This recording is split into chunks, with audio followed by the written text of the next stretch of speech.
right, so today we're diving into something pretty fascinating. Yeah. You brought us this sermon transcript. It's called Who is This Jesus? And honestly, it sparked a lot of curiosity for me. I bet. It's not just like another biography or something, you know? It really digs into like the core of who Jesus is. Yeah. And like why he even matters. Yeah. You know? Yeah. It makes some pretty bold claims along the way. I think one of the things that's immediately captivating about this sermon is how it positions Jesus as like more than just a historical figure, you know? Yeah. It kind of dives right into the deep end. Yeah. By framing this question of his identity as something that has like profound implications. Yeah. Even eternal implications, you know? It really struck me how the sermon opens by pointing out that even after 2,000 years, Right. Jesus is still arguably the most influential person like ever. I mean, we're here talking about him, you know, debating his teachings, wrestling with his claims. Right. What do you think it is about Jesus that keeps people so intrigued, even like centuries later?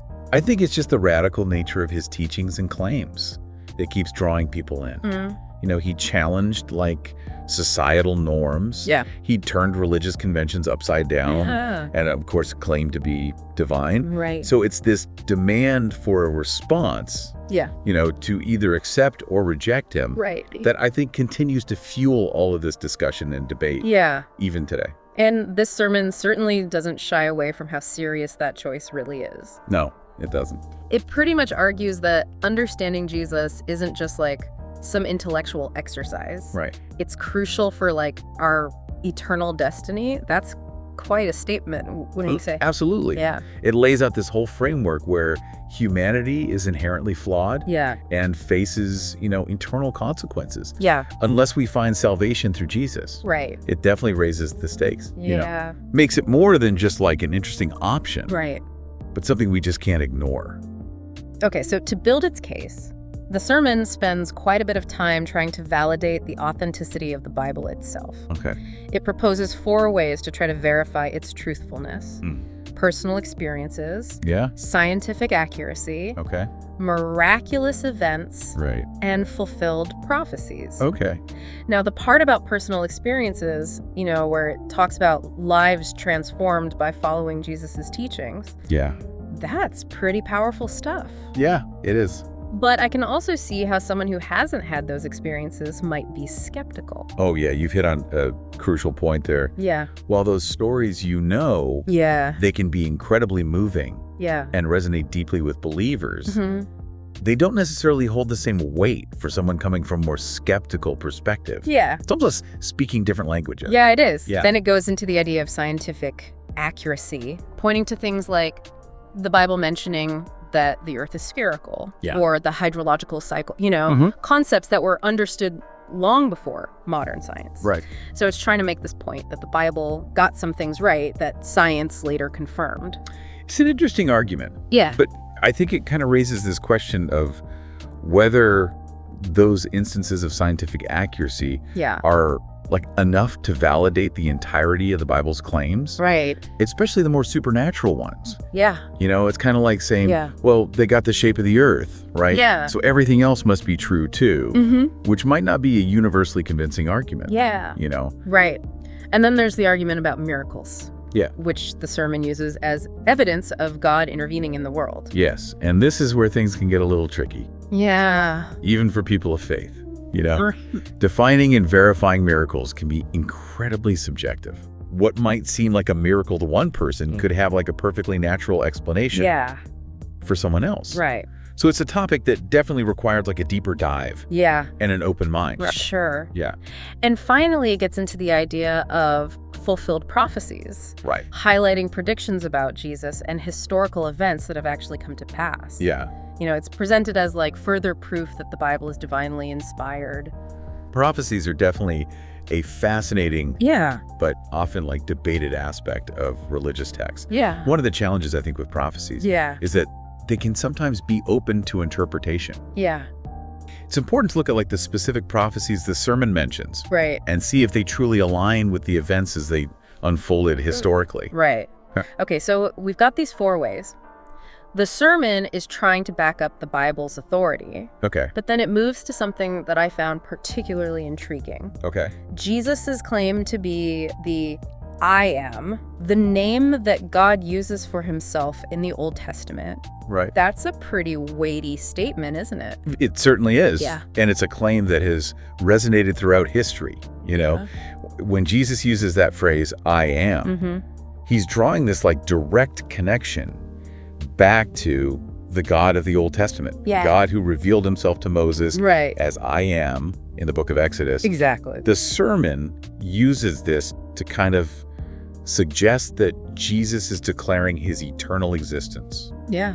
his constant presence, and his role as like the ultimate savior. Right. And if we think back to the Old Testament, Yeah. when God reveals himself as I am to Moses, Right. it's this incredible moment of power Right. and liberation. You know, Right. God is promising to deliver the Israelites from slavery in Egypt. Exactly. So when Jesus uses that same phrase, Yeah. he's not just claiming a divine name. Right. He's also aligning himself with that whole narrative of deliverance and salvation. And the sermon points out that Jesus's I am statement didn't go over well with everyone. No, it did not. The Jewish leaders were furious. Right. They accused him of blasphemy and even wanted to stone him for it. And their reaction is totally understandable when you consider like the central tenet of Judaism, Yeah. the belief in one God. Right. So for Jesus to claim this divine name, Yeah. it was seen as like a direct challenge to that core belief, Right. leading to accusations of blasphemy Yeah. and putting his life in danger. Wow. Yeah. It's fascinating how the sermon doesn't just stop at Jesus' words. It like delves into his actions as well, Yeah. focusing on his authority over things like sin, demons, and Yeah. even death. Yeah. You know, it tries to paint this picture of Jesus as someone who operates on a completely different level. Yes, and it uses some pretty powerful stories to make that point. Right. Like the one in Mark 2, Yeah. where Jesus forgives the paralytic's sins. What struck me about that story is that even the religious leaders at the time acknowledged that that kind of authority belonged to God alone. That's a key point. Yeah. It's not just about Jesus healing somebody physically. Right. It's about him addressing something much deeper, Yeah. the spiritual root of suffering. The sermon uses this story to argue that Jesus possessed a level of authority Yeah. that transcended human limitations. And then there's that other story in Luke 4 Right. where Jesus casts out a demon Uh-huh. who actually recognizes him as the Holy One of God. Yeah.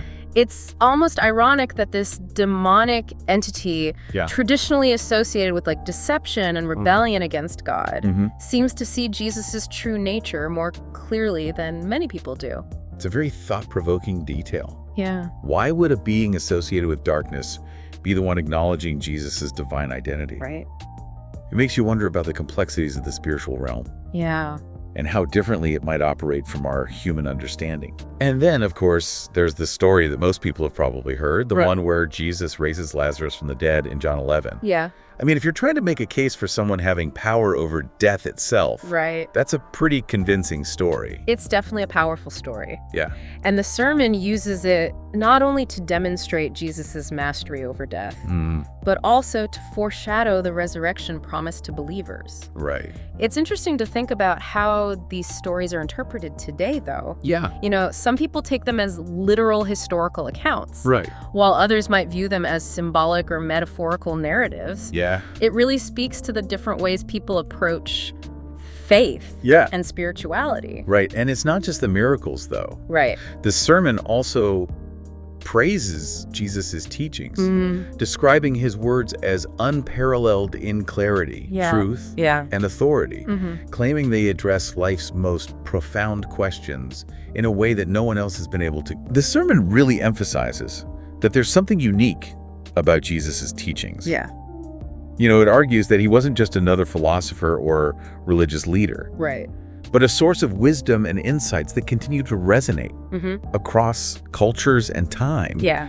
It even suggests that engaging with his teachings is essential for gaining true understanding. So the sermon builds this case for Jesus's divinity through his claims, his actions, and his teachings. Right. But then it gets to this point where it says we're faced with a stark choice. We either accept him as God Right. or reject him as a blasphemer. Yep. No sitting on the fence allowed. Right. And this idea of like a crossroads of belief Yeah. is presented as like the defining moment in our spiritual journey. Right. It argues that neutrality is impossible and that we must choose a side. Yeah. It's a pretty intense way of framing the question of who Jesus is, Right. especially since the sermon ties our eternal fate to that choice. Yes. It's interesting how the sermon connects those big claims about Jesus, like being the I am and having authority over sin and death, with this idea that his teachings still have a profound impact on us today. It seems to be saying that it's not just about believing in those miraculous stories, Right. but also about finding wisdom and guidance in his words. Yeah, and I think that's what makes this sermon so compelling. Yeah. It goes beyond just saying, believe these things. Right. And it tries to show how Jesus' teachings can actually be relevant to our everyday lives. Right. It argues that his words weren't just revolutionary for his time, Yeah. but that they offer like timeless insights into human nature, Yeah. relationships, and purpose. The sermon even points to things like Jesus' miraculous birth and the fact that it claims he lived a completely sinless life as further proof of his divinity. Right. It's like building this case that all these aspects of his life, from birth to death and beyond, point to something truly extraordinary. And it doesn't shy away from like the weight of that claim either. Yeah. It argues that if Jesus truly is God, Right. then the choice that we make about him Yeah. has eternal consequences. Yeah. It's not just an intellectual exercise. Right. It's about our ultimate destiny. Yeah. It's almost like saying our response to Jesus shapes not only how we live in this world, Yeah. but also what happens after we leave it. It all builds to this powerful conclusion where the sermon basically says, Yeah. okay, you've heard the evidence. Now it's time to decide. Right. Is Jesus a blasphemer or is he God? Yeah. There's no middle ground, no neutrality allowed. Right. It's a choice that demands an answer. And that answer will shape our eternal existence. The sense of urgency in that conclusion is really striking. Yeah. You know, it's not presented as like a casual or lighthearted decision, Yeah. but as something that has profound implications for our lives, Right. both now and in the future. It suggests that we can't just ignore the question of Jesus' identity. It's something we have to grapple with. So we've taken this deep dive into a pretty passionate argument for the divinity of Jesus Christ. Oh, yeah. We've explored his claims, his actions, and the lasting influence of his teachings. What stands out to you most from all of this? For me, it's the emphasis on the personal nature of the decision. Yeah. It's not just about abstract theological concepts. Right. It's about a relationship with Jesus Yeah. that the sermon claims has the power to transform our lives, Right. both in the present and for eternity. I agree. And what makes this sermon so thought-provoking is that it challenges us to go beyond simply knowing about Jesus. Right. It pushes us to really wrestle with what his claims mean for us personally. So as we wrap up this deep dive, I think the question that we're left with is this. Okay. Who is Jesus Christ to you? And maybe even more importantly, what sources are you using to like form your own understanding of him? Right. Are you relying on like secondhand accounts? Or are you seeking truth directly from his teachings and the accounts of his life? That's a powerful question to consider. Yeah. And I encourage you to explore further, to delve deeper into the full sermon and other resources, to weigh the evidence, and ultimately to come to your own conclusions about the identity and significance of Jesus Christ. Thanks for taking this deep dive with us. Of course. We'll be back next time with another fascinating exploration. Sounds good. Until then, keep seeking. Yeah. Keep questioning. Keep learning. Yeah. Keep diving deep